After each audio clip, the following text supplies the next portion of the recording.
Hello, my name is Seven Phillips.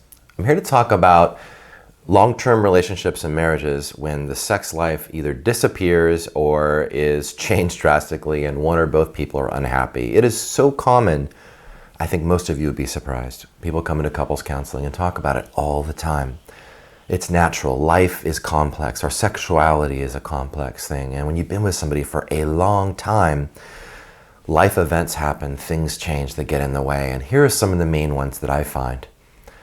The first thing is that if you're resentful, you're bickering, and you're fighting often, this gets in the way of sex. And you have to understand that. There's a difference for most of us. We cannot push through. We need to feel we care about our partner and we like our partner in order to feel sexual. It is important for most people.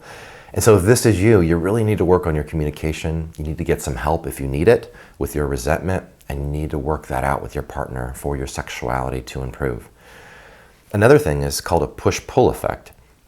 It happens often where one person pressures for sex. I want sex, it's not enough. And the other person, feeling that pressure, pulls away. And this push-pull effect is very painful. Usually two people have different sex drives, and most likely that will never change. But what happens because of this stress and pressure, it ends up being even worse than it actually would be otherwise. So what I usually teach people to do is for the person that is pressuring, and it's scary for them to pull back because they feel like, well, nothing will happen if I do, but I ask them to do it anyways, pull back and relieve some of that pressure. For the other partner, they need to figure out a way that they can do that's comfortable for them to come forward and take more responsibility for a happy, healthy sex life. This doesn't mean meeting your partner's needs or every single whim. It means coming forward in some sort of meaningful and some ways that can be seen by the other person that maybe you haven't done before. Truly, both people need to be responsible for their sexual relationship, not just one person. And you do have to find a happy medium that works for both people. But you don't want to feel that pressure and stress, so you have to reverse the roles sometimes. Another thing is called the roommate situation, where it's a syndrome people fall in where they lose their sex drive. It's very painful. You become co-parents, you become roommates. You don't feel the sex anymore. And for most people, they feel like it's gone completely. That's not the case. For a lot of people, they can rekindle it. There's some things that have to be done. And yes, it can feel like homework. But you need to come back into your sexual relationship with each other and do it slowly.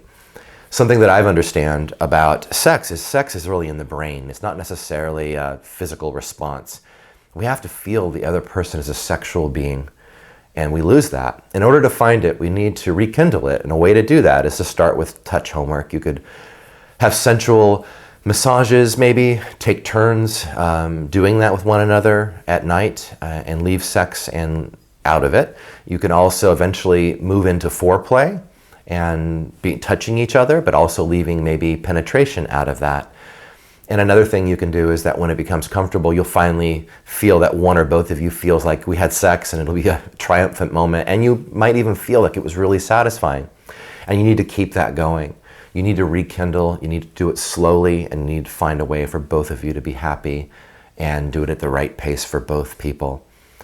And the other thing is that life events happen in a long-term relationship. Someone we care about dies. We have kids. We become parents. We have financial hardship. A lot of things get in the way of our capacity to feel sexual. Mental illness. Some of us feel depressed or anxious. All these things can get in the way of one person feeling sexual or both. And of course, those life events have to move through our lives. And so sometimes our sex will wax and wane. It'll change, and that's natural. But what you want to do is when things shift back, you need to come back in your sexual relationship. Make time for it. Be balanced in your life. If you have kids, make sure you protect a lot of time for being physical with one another, for being with each other in a romantic way. Which leads me to a couple additional suggestions for you. You hear the cliche date night all the time. For me, it means something different. Remember when you were dating in the beginning, how much effort you put into it? You had a special surprise for that person. You need to really treat each other as if you were dating each other again. Take turns surprising each other on date night. Do the research and put the effort into those date nights like you did in the beginning, and make it meaningful and important. When you're together, even though you've known each other forever, ask questions that are important. What's changed in the last 10 years with you? What do you want from your life now? Be interested in each other and curious. We often forget how to do that through the day in, day out relationship. Reacquaint with each other, and that's how you become romantic. I hope these suggestions help. Thank you.